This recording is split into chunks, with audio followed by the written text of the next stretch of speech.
Hello guys, good morning everyone and welcome back my YouTube channel RM Vlog. আশা করি তোমরা সবাই ভালো আছো আর আমিও খুব ভালো আছি। দেখতেই পাচ্ছ মুখ দিয়ে পুরো ধুমো ধুমো বেরোচ্ছে। আর আজকে আমি নতুন টপিক, নতুন ভিডিও, নতুন পার্টির সাথে তোমাদের সঙ্গে চলে এসেছি। আজকে এসে গেছি একটা গ্রামে, যে গ্রামটির নাম গজনেরা, यानी কি উত্তরপ্রদেশের সবথেকে ভিতরে একটা গ্রামে এসেছি আমি। এই গ্রামের নাম হচ্ছে গজনেরা গ্রাম এবং এটা ভুতার থেকে প্রায় বলতে গেলে 8-9 কিলোমিটার দূরে। যদি তোমরা বাইকেও যদি এখানে আসো তো বাইকে আসতে মোটামুটি টাইম লাগে 25 মিনিট টাইম লাগে, এবং যদি সাইকেলে আসো মোটামুটি ধরে রাখো তোমার 35 মিনিট টাইম লাগবে। আর যদি হেঁটে আসো তো মোটামুটি ঘন্টা কনেক তো লেগেই যাবে। তো আমরা সেই গ্রামে চলে এসেছি আমি একাই। এখানে আমার মাসি বাড়ি আছে, তো আমি চলে এসেছি মাসি বাড়িতে এবং ভাবলাম যে সকালবেলা তাহলে তোমাদের কিছু দৃশ্য দেখাই। দৃশ্য বলতে তোমরা সবাই ভাবো যে গ্রাম, হয়তো গ্রাম অন্যরকম হয় উত্তরপ্রদেশের। তো যাদের মাইন্ড উত্তরপ্রদেশে গ্রাম নিয়ে বিভিন্ন রকমের মাইন্ড খেলে যে হ্যাঁ কেমন হতে পারে উত্তরপ্রদেশে গ্রাম অঞ্চল, ওখানকার এগ্রিকালচার কেমন, তো সেই বিষয়ে যাদের ধারণা কম বেশি রয়েছে বা যাদের ধারণা কম বেশি নেই, তো সেই ব্যাপারেই আমি জাস্ট এই ভিডিওটা করা হচ্ছে। তো আমি তোমাদেরকে দেখিয়ে দিই। প্রথমত আমার পিছে যেটা রয়েছে আখ ক্ষেত। তোমরা জানো উত্তরপ্রদেশ সবথেকে ফেমাস, যদি সবথেকে বেশি কিছু হয়ে থাকে সেটা হয় আখ। আখ প্লাস গম। তো এখন বাজেট মোটামুটি টাইম যদি আমি তোমাদেরকে বলি, এখন টাইম হয়েছে, দাঁড়াও লাগবে টাইম 8:50। 8:50 টাইম সকালবেলা। চারোদিকে কুয়াশা আর পুরোপুরি অন্ধকার হয়ে আছে। আর ঠান্ডা বলতে গেলে এত পরিমাণ ঠান্ডা, মানে সত্যি পুরো হাড় কাঁপানি ঠান্ডা রয়েছে। বাট সকালবেলা সূর্যের আলো বেরিয়ে গেছে, আস্তে আস্তে বেরোচ্ছে। তো দেখতেই পাচ্ছ পিছে মাঠেই মাঠ, হ্যাঁ পুরো একদম চারদিকে পুরো মাঠ রয়েছে।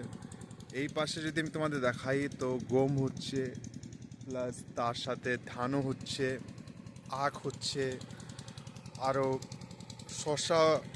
হ্যাঁ শশা হচ্ছে। শশা বলতে খাবার শস্য বলিনি আমি, যেটাকে বলা হয় শস্যর তেল।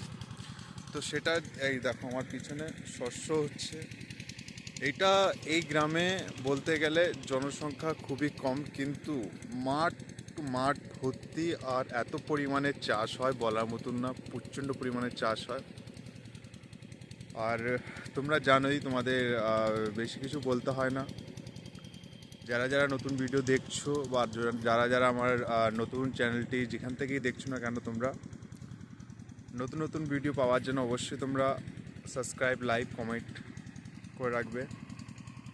এবং সাবস্ক্রাইব কমেন্ট করতে তোমাদের 1 সেকেন্ডও টাইম লাগে না, আমি জানি, বাট বলতে হয় না, তোমরা তার আগেই করে নিয়েছো, আমি সেটাও জানি ভালোভাবে। তো করে রাখলে তোমাদেরই বেটার হবে, কারণ নতুন নতুন ভিডিও তোমরা পেয়ে যাবে যখনই আমি আপলোড করবো, তখনই সঙ্গে সঙ্গে। তো আমি তোমাদেরকে এবারকে আমি দেখিয়ে দিই পিছনের দৃশ্যগুলো। এবার তোমরা দেখতে পাবে পিছনের দৃশ্য। কুয়াশা ভর্তি, চারদিকে চাষ হচ্ছে, মানুষ তো দেখাই যাচ্ছে না। সকাল 8:50, মানে প্রায় 9টা বাজতে গেল। এই পাশে আখ ক্ষেত, শস্য হচ্ছে, দেখো পুরো ধোঁয়া ধোঁয়া চারিদিকে, আর মাঠ টু মাঠ, একটা লোকও তোমরা দেখতে পারবে না। তো এত পরিমাণের হচ্ছে, এবং আমি ফাঁকা ময়দানে, ফাঁকা রাস্তায় একা একা আছি। তো ভাবলাম যে সকালবেলা গ্রামের দৃশ্য তোমাদেরকে দেখাই। এত সুন্দর ভিউজ হয়তো তোমরা দেখতে পাবে বা দেখেছো। তো যারা যারা আমার ভিডিও দেখছো তারা অবশ্যই কমেন্ট করবে, এবং কোন রাজ্য থেকে, কোন স্টেট থেকে তোমরা আমার ভিডিওগুলো দেখতে পাচ্ছ সে রাজ্য বা সিটির অবশ্যই নাম লিখবে কমেন্টের মাধ্যমে। আমি চাইলে আখ খেতে ঢুকে অবশ্যই তোমাদেরকে আখ ভেঙে খেয়ে দেখাতে পারতাম, কিন্তু যা ঠান্ডা পড়েছে আর এর ভিতরে যদি আমি আখ খাই তাহলে আমারই ঠান্ডা লেগে যাবে, অলরেডি আমার নাক থেকে নাক বেরোচ্ছে। তো দেখতে পাচ্ছ কত সুন্দর ভিউজ গ্রামের। আমি তো সত্যি গ্রাম দেখে খুবই মুগ্ধ হয়ে গেছি। তো তোমরা জানো, যেমন কি তোমরা জানো যে আমি যখনই কোথাও নতুন জায়গায় যাই তো তোমাদের সামনে নতুন সেখানকার দৃশ্য এবং স্পেশালি সেখানকার কি কি জিনিস ভালো লাগে তোমাদের, তা অবশ্যই কমেন্ট করবে। এবং আমি চেষ্টা করি সবসময় তোমাদেরকে নতুন কিছু ভিউজ তুলে দেওয়ার এবং নতুন কিছু দৃশ্য তুলে দেওয়ার। তো সেই জন্য আমি যখন চলে এসেছি তো তোমাদের ভাবলাম যে কিছু দৃশ্য দেখিয়ে দিই। তো আমি অন্য অন্য সময় প্রায় 3-4-5 বছর আগে যখন এসেছিলাম তখন এখানে বিভিন্ন রকমের পশু দেখা যেত, যেমন কি হরিণ, ময়ূর, আরও বিভিন্ন রকমের জাতীয় পশু দেখা যেত। বাট এখন সেটা দেখা যায় না। হ্যাঁ, কারণ বুঝতেই পারছো দিনের সাথে সাথে মানুষ পরিবর্তন ঘটে এবং মানুষের পরিবর্তনের সাথে সাথে প্রগতিকে পরিবর্তন ঘটে। তো তার সাথে সাথে জীবজন্তুরা বিভিন্ন রকমের আচরণ ঘটায়, তো সেভাবে হয়তো হচ্ছে। তো আমিও সকালবেলা হেঁটে হেঁটে যাচ্ছি। আর কি করব, ঠান্ডা খুব পড়ছে। আমিও বেশি সময় থাকবো না, হয়তো 1-2 ঘন্টা মতন থাকবো মাসির বাড়ি, তারপরে আমিও বেরিয়ে যাব নিজের বাড়িতে। অমায়িক ঠান্ডা পড়ছে। তো আজকের ভিডিও আমি এখানেই শেষ করছি। আর এর সাথে সাথে নতুন নতুন ভিডিও অবশ্যই তোমাদেরকে আমি তুলে ধরবো।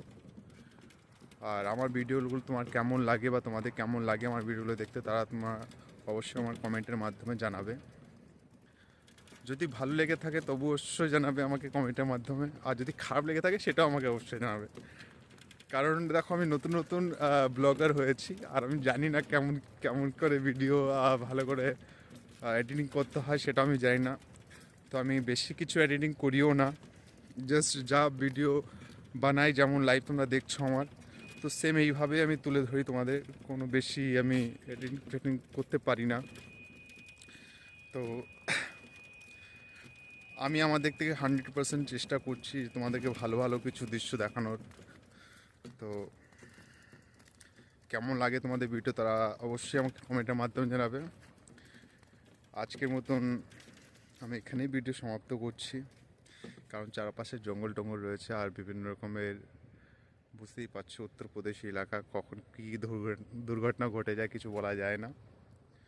তো থ্যাংক ইউ, বাই বাই, সবাই ভালো থেকো এবং নেক্সট ভিডিওর সাথে নতুন টপিকের সাথে আবার দেখা হবে। তোমাদের যদি ভিডিও ভালো লেগে থাকে তাহলে অবশ্যই কমেন্টের মাধ্যমে আমাকে জানাবে। Thank you so much.